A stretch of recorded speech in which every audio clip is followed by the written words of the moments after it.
আমার ভাইয়েরা, এই যে জুলাই এর বিপ্লবের আগের কথা, এই বিপ্লবের সময় আমার কারাগারে যাওয়ার সুযোগ হয়েছিল।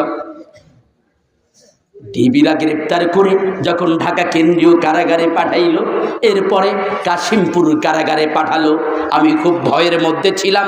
আরে কাশিমপুর কারাগারে তো কত ভয়ঙ্কর, দেশের বড় বড় অপরাধীরা এই জায়গায় থাকে, না জানি কি ঘটে। আমাকে ঢাকা কেন্দ্রীয় কারাগারের কিছু সহযোগী ভক্ত শুভাকাঙ্ক্ষীবৃন্দ পরামর্শ দিল, যদি আপনি কাশিমপুর 2-এ যাইতে পারেন, এটা আপনার জন্য ভালো, সুন্দর ব্যবস্থা, উন্নত ব্যবস্থাপনা আছে।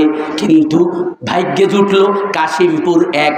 আমি মনে মনে ভাবলাম, আরে ঘটনা, কাশিমপুর 1-এ পড়লাম, 2-এ কেন পড়লাম না? কিন্তু কাশিমপুর কারাগারের গেটে যখন গেলাম, কারারক্ষী যারা, পুলিশ যারা, তাদের ব্যবহার দেখে আমি একটু আশ্চর্য হলাম। আরে এরা তো ঢাকা কেন্দ্রীয় কারাগারের মতো না, এরা তো খুলনার জেলখানার কারারক্ষীদের মতো না। ঘটনা কি, এত সুন্দর ব্যবহার কেন? এরপরে যখন রিপোর্ট করার সময় কেস টেবিলে বসতে হয়, পায়ে আমার ব্যথা থাকার কারণে একটু কষ্ট হচ্ছে।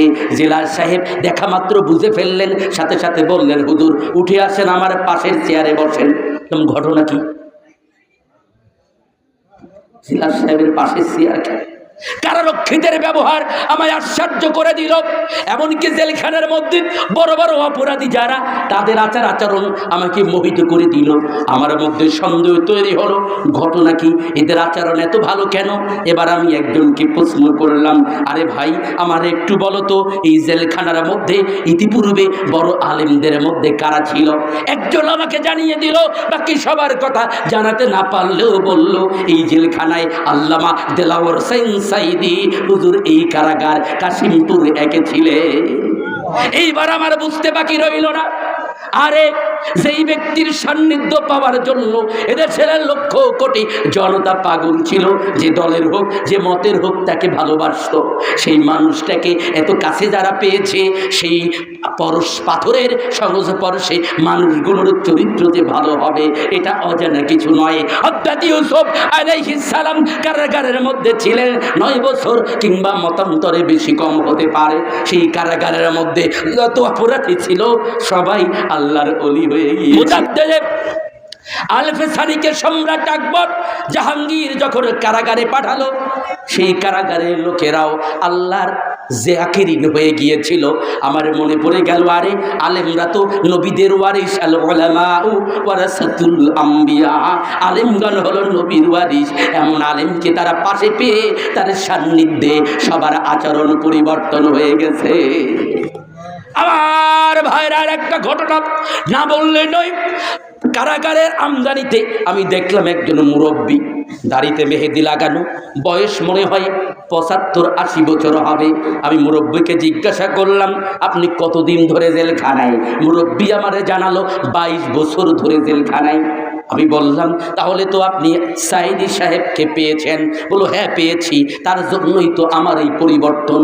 আমি বললাম, বুঝলাম না ব্যাপারটা। তিনি বললেন, দেখেন না আমার মুখে দাড়ি, আমার মুখের দাড়িতে মেহেদি, হুজুর দাড়িতে মেহেদি লাগাইতো, তাই আমি মেহেদি লাগাই। আগে আমার মুখে দাড়ি ছিল না, হুজুর বলেছে দাড়ি রাখতে, তাই আমার মতো হাজারো জেলখানার আসামি দাড়ি ছেড়ে দিয়েছে। সুবহানাল্লাহ। আমার ভাইয়েরা, এবার তিনি আমাকে আর একটা কথা জানালেন, হুজুর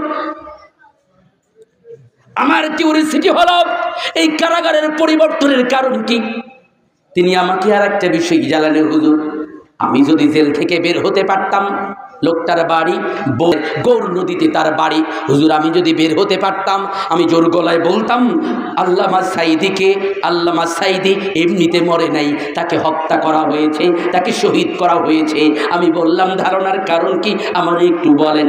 মুরব্বী আমারে বলছে, হুজুর এর আগে অনেকবার তিনি অসুস্থ হয়েছেন, অসুস্থ হবার সাথে সাথে অ্যাম্বুলেন্স এসেছে, সাথে সাথে তাকে নিয়ে গেছে। কিন্তু এবার যখন তিনি অসুস্থ হলেন, অ্যাম্বুলেন্স আসলো ঠিকই, কিন্তু তাকে বের করা হলো 3 ঘন্টা পরে। আমাদের সন্দেহ হলো এত দেরি করা হচ্ছে কেন, কিছুই আমরা বুঝে উঠতে পারলাম না। আমরা তো আসামি, আসল খবর জানবো কেমন করে?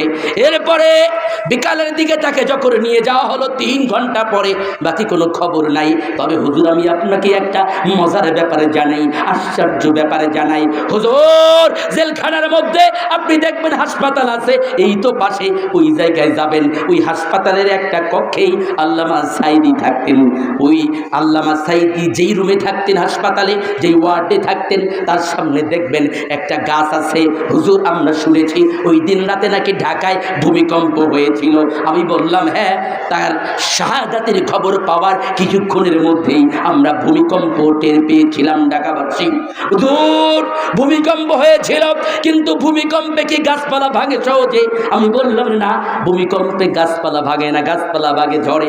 ভূমিকম্পে বিল্ডিং ধসে যায়, ভূমিকম্পে বিল্ডিং দেবে যায়, এমনটাই হয়, অথবা গাছ পড়ে যায়। কিন্তু ভূমিকম্পে গাছের মাঝখান দিয়ে ভাঙার সাধারণত ভাঙে। এবার মুরব্বী আমাকে বলছে হুজুর আপনি আগামীকালকেই হাসপাতালের মধ্যে যাবেন, যে দেখবেন হুজুর যে রুমে থাকতেন হাসপাতালে, ওই রুমের সামনে মোটা একটা গাছ আছে, ওই গাছের মাঝ বরাবর ভাঙা। হুজুর ওই হাসপাতালে যারা ছিল তারা আমাদের পরের দিন জানাইছে যে আমরা পরবর্তীতে বুঝতে পেরেছি যখন তিনি পৃথিবী থেকে বিদায় নিয়েছেন ওই মুহূর্তে গাছটার মাঝ দিয়ে ভেঙে গেছে। সুবহানাল্লাহ। আর ভাইরা আমি কথা বলছিলাম, এই কোরআনের আলোকে যারা নিভিয়ে দিতে যায় তারা নিভিয়ে দিতে পারে নাই, পেরেছে নাকি? 11 বছর আগে পিরোজপুরের জুস খোলায় সাইদি সাহেবের জন্য দোয়া করার কারণে পুলিশ আসছিল, পলায় আসছিলাম। এবারেই তো সেই দিন কত মাসে আমার ফোন দিয়েছে হুজুর আমরা ওই মাহফিল থেকে বলছি, যেই মাহফিল থেকে আপনার রাতের আধারে পালিয়ে যেতে হয়েছিল, পুলিশ আসছিল হুজুর ওই